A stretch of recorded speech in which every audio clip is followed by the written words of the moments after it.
আসসালামু আলাইকুম সম্মানিত চাকরি প্রার্থী ভাই বোনেরা, সকলে কেমন আছেন? আশা করি আলহামদুলিল্লাহ সকলে ভালো আছেন। আমি আপনাদের আলহামদুলিল্লাহ ভালো আছি।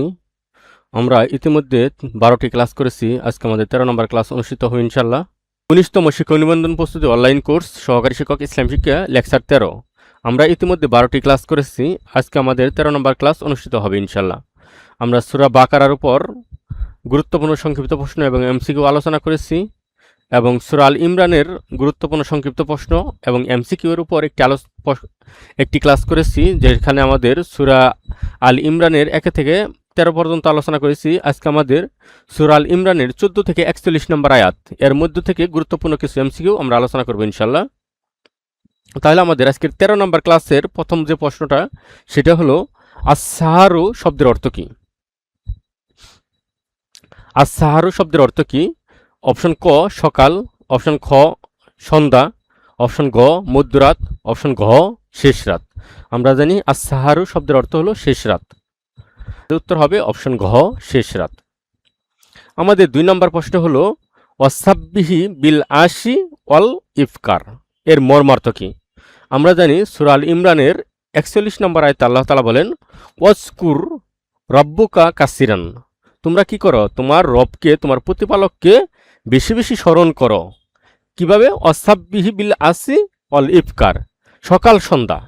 সকাল সন্ধ্যা বলতে এখানে শুধু সকাল এবং সন্ধ্যায় আল্লাহকে বা আমার রবকে স্মরণ করবো বিষয়টা তা না, সকাল থেকে সন্ধ্যা পর্যন্ত এবং সন্ধ্যা থেকে সকাল পর্যন্ত, মানে আমরা অল টাইম বা সর্বক্ষণিক যেন আমরা আমাদের কি করি? প্রতিপালককে স্মরণ রাখি, আমাদের আল্লাহকে স্মরণ রাখি, সেই কথাই বলা হয়েছে। 41 নম্বর আয়াতে আল্লাহ তাআলা বলেন ওয়াজকুর রব্বুকা কাসিরান ওয়াসাব্বিহি বিল আশি ওয়াল ইফকার, যে তোমরা তোমাদের প্রতিপালককে বেশি বেশি স্মরণ করো সকাল সন্ধ্যা, মানে তোমরা সর্বদাই তোমাদের প্রতিপালককে কী করো? স্মরণ রাখো, এটা বোঝানো হয়েছে। তাহলে আমাদের 2 নম্বর আয়াতের ওয়াসাব্বিহি বিল আশি ওয়াল ইফকার এর মর্মার্থ কি? অপশন ক সকাল সন্ধ্যায় আল্লাহ তাআলার নামের তাসবিহ পাঠ করা অপরিহার্য। অপশন খ সকাল সন্ধ্যায় আল্লাহ তাআলাকে ডাকা উচিত।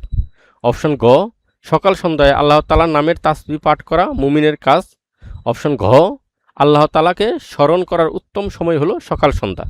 আমাদের উত্তর হবে অপশন ক সকাল সন্ধ্যায় আল্লাহ তাআলার নামের তাসবিহ পাঠ করা। মানে এখানে মূলত সকাল সন্ধ্যা বলতে বোঝানো হয়েছে সকাল থেকে সন্ধ্যা পর্যন্ত এবং সন্ধ্যা থেকে সকাল পর্যন্ত মূলত অল টাইম আল্লাহকে স্মরণ রাখতে বলা হয়েছে। ওয়াজকুর রাব্বুকা কাসিরান, তোমরা তোমার রবকে বেশি বেশি স্মরণ করো। ওয়াসাব্বিহি বিল আশি ওয়াল ইফকার, সকাল সন্ধ্যা, মানে তোমরা অল টাইম আল্লাহকে স্মরণ রাখো। আমাদের 3 নম্বর প্রশ্ন হলো, যেমন এই সূরার আয়াতের মধ্যে যেমন বিল আসি শব্দটি রয়েছে, এই আসি আল আসিউ শব্দের অর্থ কী? অপশন ক সকাল, অপশন খ সন্ধ্যা, অপশন ঘ মধ্যরাত, অপশন ঘ শেষ রাত। আমরা জানি আল আসিউ শব্দের অর্থ হলো সন্ধ্যা, তাহলে আমাদের উত্তর হবে অপশন খ সন্ধ্যা। আমাদের 4 নম্বর প্রশ্ন হলো আল ইফকার শব্দের অর্থ কী? আল ইফকার শব্দের অর্থ কী?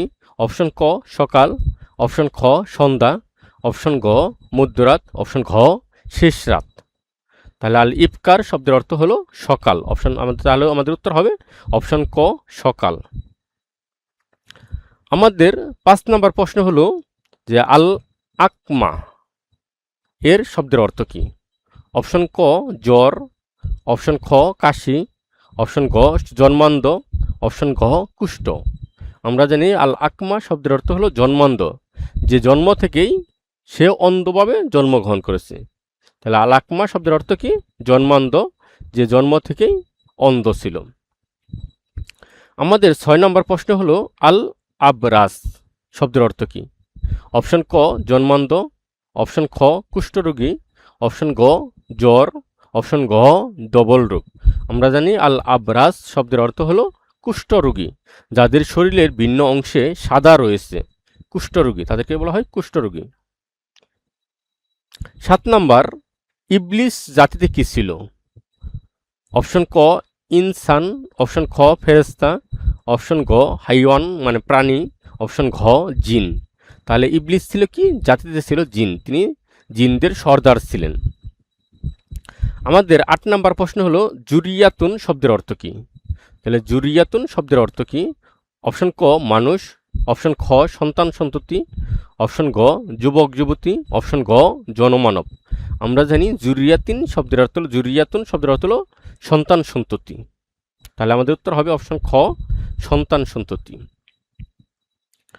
আমাদের 9 নম্বর প্রশ্ন হলো মিহরাব শব্দের কোন স্থানকে বলা হয়?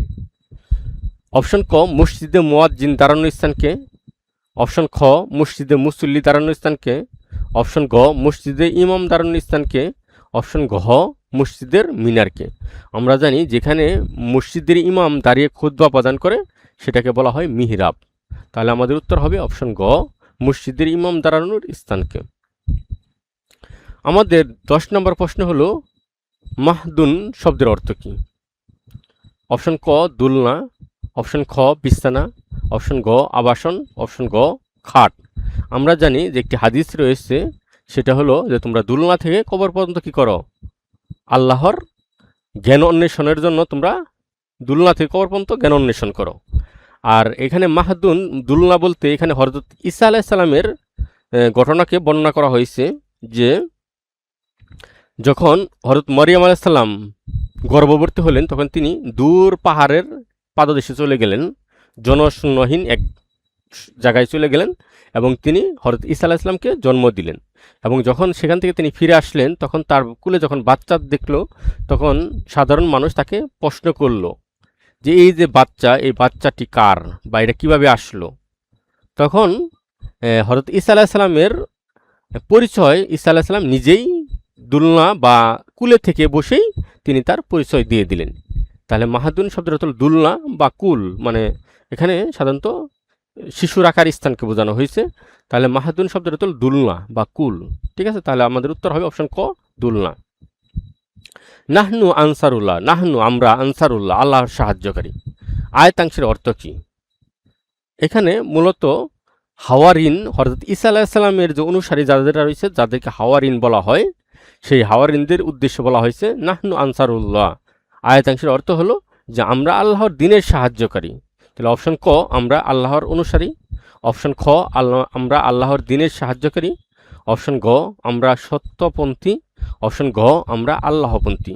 আমরা জানি নাহনু আনসারুল্লাহ আয়াতাংশের অর্থ হলো যে আমরা আল্লাহর দ্বীনের সাহায্যকারী। আমরা কিসের সাহায্যকারী? আমরা আল্লাহর দ্বীনের সাহায্যকারী। 12 নম্বর প্রশ্ন হলো বিগাইরি হিসাব এর অর্থ কী? বিগাইরি হিসাব অপশন ক অসীম, অপশন খ অসামান্য, অপশন গ সসীম, অপশন ঘ অপরিমিত। আমরা জানি যে আল্লাহ যাদেরকে রিজিক দিয়ে থাকেন তাদেরকে বিগাইরি হিসাব অপরিমিত রিজিক দিয়ে থাকেন।